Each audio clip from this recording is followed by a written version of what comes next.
నమస్తే అండి. ఈరోజు నేను చాలా సింపుల్గా చాలా టేస్టీగా ఉండే క్యాప్సికమ్ టమాటా కర్రీ అండి. ముందు నూనె పెట్టుకున్నాను. నేను 350 గ్రాములు క్యాప్సికమ్ తీసుకున్నానండి. పావు కేజీ టమాటాలండి, 4 పచ్చిమిర్చి, 2 ఉల్లిపాయలు పెద్ద సైజు. నూనె వేడెక్కిందండి. ముందు ఉల్లిపాయలు వేసుకుందాం.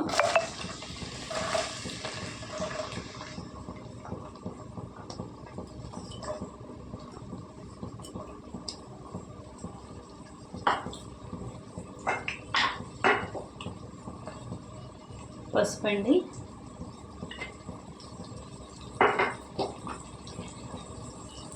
రుచికి తగినంత ఉప్పు అండి. ఉప్పు ముందు వేసేసుకుంటే బాగా మగ్గుతాయండి. చూసుకొని వేసుకుందామండి ఉప్పు. ఈ నూనెలో ఏగనిద్దామండి ఉల్లిపాయలు.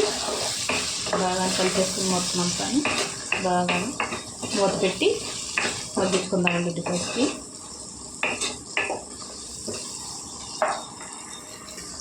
చూడండి, ఉల్లిపాయలు బాగా ఎగిపోయాయి కదండి. దీంట్లో కారం వేసుకుంటాం మనం తగినంత. పచ్చిమిరపకాయలు వేసుకుంటున్నాం కదండి, ఇది తక్కువ కారం వేసుకుందాం. 1.5 చెంచా అండి. అలాగే కానీ ఈ క్యాప్సికమ్ పచ్చిమిరపకాయలు వేసుకుందామండి. బాగా కలుపుకొని ఒక్క నిమిషం మగ్గనిద్దామండి. ఎక్కువ అవసరం లేదండి, చాలా తొందరగా ఉడికిపోతాయి కదండి క్యాప్సికమ్. మళ్ళీ టమాటాలు వేసుకుంటాం కదా, టమాటాల్లో కూడా మగ్గుతాయి కదండి. దాని గురించి మూత పెట్టి మగ్గించుకుందామండి. చూడండి, క్యాప్సికమ్ కొద్దిగా మగ్గాయండి.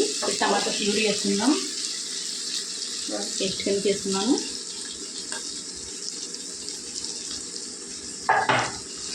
బాగా కలిపేసుకుందామండి.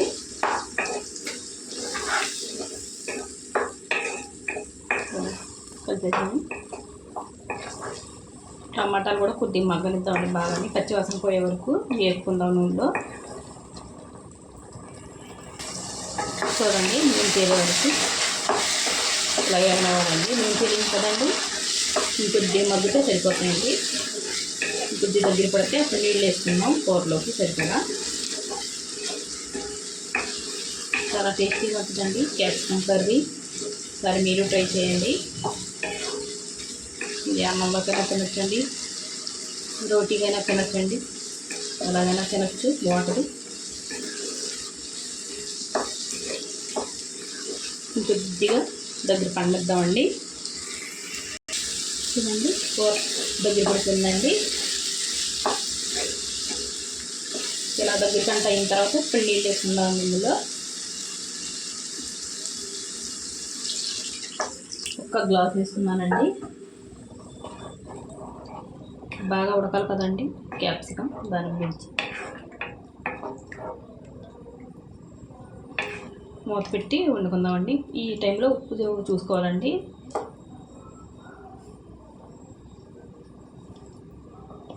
నాకైతే కరెక్ట్గా సరిపోయిందండి ఉప్పు.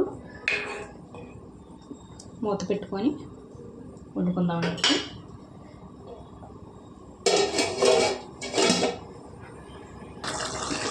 చూడండి, దగ్గర పడింది. ఇంకొద్దిగా దగ్గర పడిద్దాం.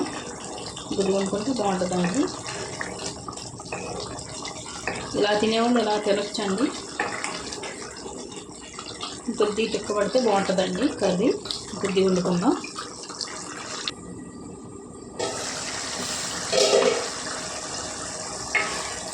చూడండి, దగ్గర పడుతుందండి.